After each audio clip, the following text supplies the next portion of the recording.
Hey guys and girls, Pogadin King here, back with another Flesh and Blood video. It's been a few weeks actually since I've done a Flesh and Blood in front of the camera. I've obviously done a few Friday night TCG talks, but we've had some mad news these past few days, so I kind of had to get in and get a video recorded. So apologies for the lack of content. I have just been absolutely really busy. I haven't really had the time, honestly, to film, and I didn't have a backlog of this kind of content. I had a backlog of like openings and stuff, which I can filter in here like I did with Magic the Gathering. But anyway, we're back. We have some things to talk about. So Art of War has been banned. Tome of Fiendal has been banned, which are two such iconic generic cards that are used in so many decks. Obviously from the first two sets, which is huge. I've seen so many people that are for and against. I think, these kind of things are going to cause debate. This is probably one of the biggest announcements we've had in Flesh and Blood for many years, and it's really interesting. So obviously, Art of War, Bonds of Ancestry, completely banned now. So Dishonor's basically useless now with Katsu. I'm a Katsu main, although I don't play that much, so it wouldn't bother me too much because I've only get Dishonored off a few times anyway. Cash in, which they said at the moment isn't a problem, but in the future, when gold and that becomes more probable in the game, it will become an issue. So they've decided just to ban it now instead of causing an issue. Orion of Mystic Tenets, again, another card I think. Tome of Aetherwind is not... I'm surprised by that because I don't think it's mad right now, but I guess in the right conditions it can be with Wizard. Obviously, Tome of Divinity... Fiendal, and then Firebrand they mentioned. They've done a little bit of information on kind of each card, which, to be fair, like they've really kind of like let us know the reasons as to why it isn't just these cards are banned, and let us kind of think things ourselves. So obviously Art of War, it says Art of War has been one of the pillars of the competitive play since Print and Arcane Rising. This is the most consequential of the cards being removed from Classic Constructed and Blitz. Obviously Blood Rush Bellow is conditional because it's brute, whereas Art of War is generic. Makes sense. Bonds of Ancestry, obviously yellow and blue is banned already and restricted. Cash in, they said obviously not a problem, but as gold becomes more prevalent, the cost to draw two cards becomes lower and lower. We're banning cash in before that time comes. Tome of Firebrand, it's not a problem right now, but they obviously have spoken about draconic cards will return in the future. So obviously, Dromai, LL'd, but they have plans to bring dragons back. Obviously, they're not going to just let dragons not exist in the game. Like, that'd be silly. It is Flesh and Blood. I feel like dragons need to have a place there. So that'll be interesting. And this, if anything, reading this, this confirms that dragons will be useful in the future.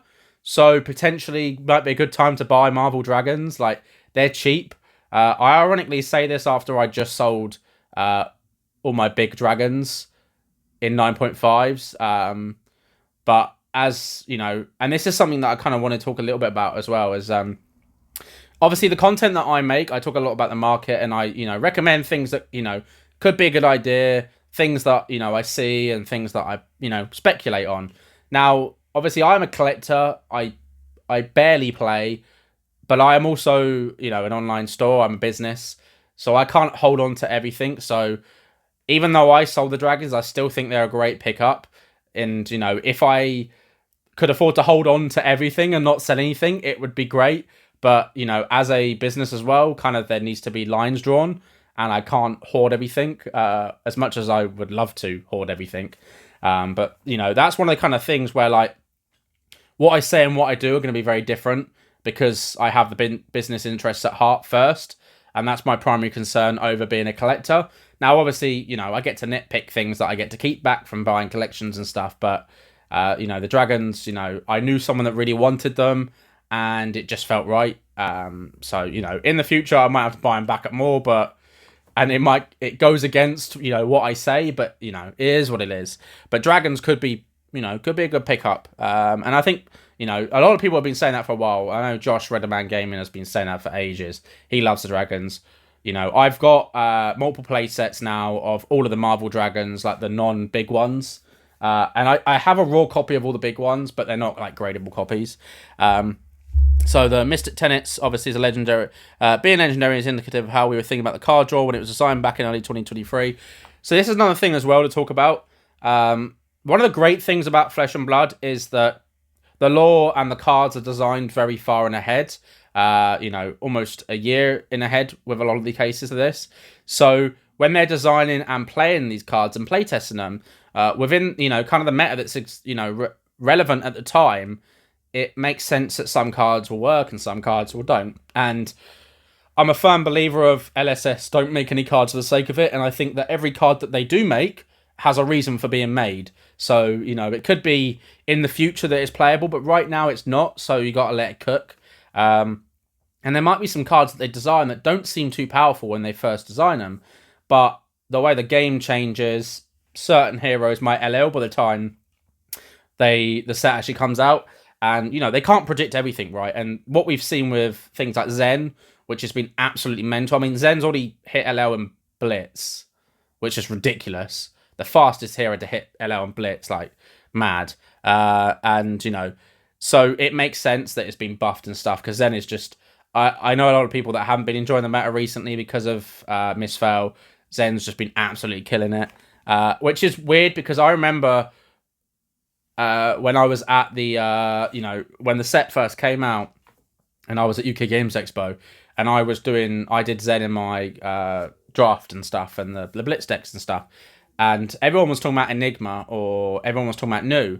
And I think during that event, people started realizing just how good Zen was. So part of the problem is what 12 Petal Kasaya became, making Orion an easy as enabled 2 for free card exchange rather than the original design intent of 2.33 for free. Saying that now we're at a point where even limited single bird deck is simply misaligned with the update design and development principles. It makes sense. I don't have a massive issue with this. Tome of Divinity, I think, kind of the same thing as well. You get a return of an extra card where it kind of, the idea is that they want it to be even. Tome of Fiendal, it's hard to see that card. Tome of Fiendal is actually just one of my favourite cards. The artwork, it's just very iconic. Not that Art of War isn't, Art of War is, but like WTR has a special place and it is just a really cool card. So the original Draw 2 printed all the way back in WTR, in many ways is what a card should look like. It consumes an action point. The problem is it's generic. Meaning it can be played by heroes that are efficient at generate action points, such as Mechanologist and Lightning heroes, or able to bypass action points alongside, such as Wizards. With Rosetta obviously coming out with Lightning and Wizard heroes, Kano feasting on the influx of new Wizard cards, and Dash.io receiving more support with our Armory deck in October. I've noticed now a lot of people have been buying mech stuff. I've seen people buying whole base deck builds. I think the way that it's happened with Bolton and Azalea is when they come out, people then start buying the cards because these Armory decks are actually really good. They're a really good product. I think it's one of the best products LSS have made. And people can just play it as is, which is the intent, but people can obviously add cards to it. And I think the fundamental core of these Armory decks are really good. And that's what people are doing. So now people are thinking ahead of right, what's the next one coming out? Let me buy all the cards before, because I'm having to fight. And I've seen this in the UK where, some of these cards don't exist. There's just 0 copies because the deck comes out and then everyone wants to play that. When Bolton Armory deck came out, I think I sold about 60 copies of Celestial Catalysm in about 3 days. Now, that might not seem a lot for the US viewers that use TCG Player, but I know the scale of the UK player base. It isn't huge, so that's a big percentage of the UK player base we're buying. And of course, new players have come in, which is fantastic. I've seen that already. I generally see the same names over and over again buying from me. So when a name that pops up that I haven't seen, I'm kind of okay, interesting. With the deck in October, the 2 cost of Tome of Fiendo, an action point becomes easier to bypass than ever before. And then obviously A for win, it does have downside and stuff, but I think with Wizard come in, and then obviously they talk about some cards that are absent. Obviously 3 of the Kind, Tome of Harvest, Tome of Art Knight, and Tome of Imperial Flame. So again, 3 of the tomes, the books are going. They're burning the books. This sounds familiar. We've done this before. Free of a Kind and Tome of Horrors both have natural limiters built into them to prevent multiple copies of themselves being played in the same turn and or impose constraints on the volume of cards that can be there after played. Tome of Art Night has enough positive variants built into it for us to be comfortable letting it stay. Thanks. Tome of Imperial Flame imposes a high deck construction burden, comes with defensive vulnerability, and most importantly, it does not net cards outside a few female Phoenix Flame interactions that currently exist. Should there be more ways to return Phoenix Flame to hand and or similar red fodder generators, it is possible that they could return that and ban it. So they talk about, there are some big changes, as we've written out in the past. Our philosophy towards using the ban and restrict cards is not only about addressing card interactions that create negative play experiences. I can see that, I've had these conversations, every Discord that I'm in, every Facebook group that I'm in, people that I've spoke to at locals, they haven't been happy with the dominant meta that we've had from Zen. I don't play as often as I used to, so obviously I'm going to be a bit biased here, and I play Ninja. Want Ninja right now, because it's not looking good. But they have said that Katsu's going to get some support in the future. Not in Rosetta, because the card that we've seen is just rubbish. But maybe in the future, maybe they're cooking. Look, we'll give LSS the benefit of the doubt. I'm not actively playing a lot. I just do events and turn up for an armory here and there. But it is disappointing for Katsu players. I know local Katsu players and Katsu players. There's a lot of hate towards Ninja. Farewells are hard, as we know. There are many fans who really enjoy playing with some of these cards banned today, particularly Art of War. However, the legacy of these iconic cards lives on in the Living Legend format, which obviously there's going to be an event in Chicago later, which is quite interesting. There is also going to be another ban and restricted announcement November 11th, which is around Worlds. So that'll be interesting. I will be in Singapore at the time, but I should be able to film a video anyway, a reaction to it at least, and kind of talk a little bit about it. But so yeah, I think with LSS and with Flesh and Blood, as you're aware, the game has been designed for years. A lot is designed. These cards aren't just designed short notice. There's a lot of things to play in every set that comes out. And obviously the intentions of these cards can change. And, they can't predict the way that people are going to use every single card. There are some really talented deck builders out there, and players, obviously, of Flesh and Blood, that can do things that simply LSS just cannot, probably even comprehend and imagine at the start when they're designing these cards. There's going to be uses for these cards, and they're going, we didn't think they were going to use by that. Or, you've got cards from the first few sets, which in other card games happens as well, where they just are simply too powerful. And at the start, they were quite powerful. I mean, Art War and Tome of Fiend have always been played. They're generic. But as the card pool gets bigger, there's more cards that could be utilized by them. So it kind of just makes sense. I'm interested to hear what people's thoughts are, honestly, about this. I've seen a lot of people, and I've read and skimmed things. I haven't really had the chance to kind of address and reply to very much recently, to be honest.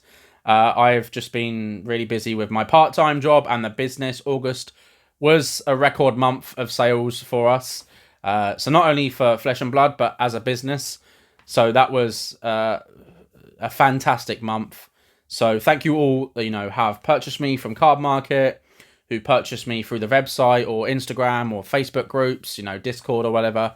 Really appreciate that. Really does mean a lot.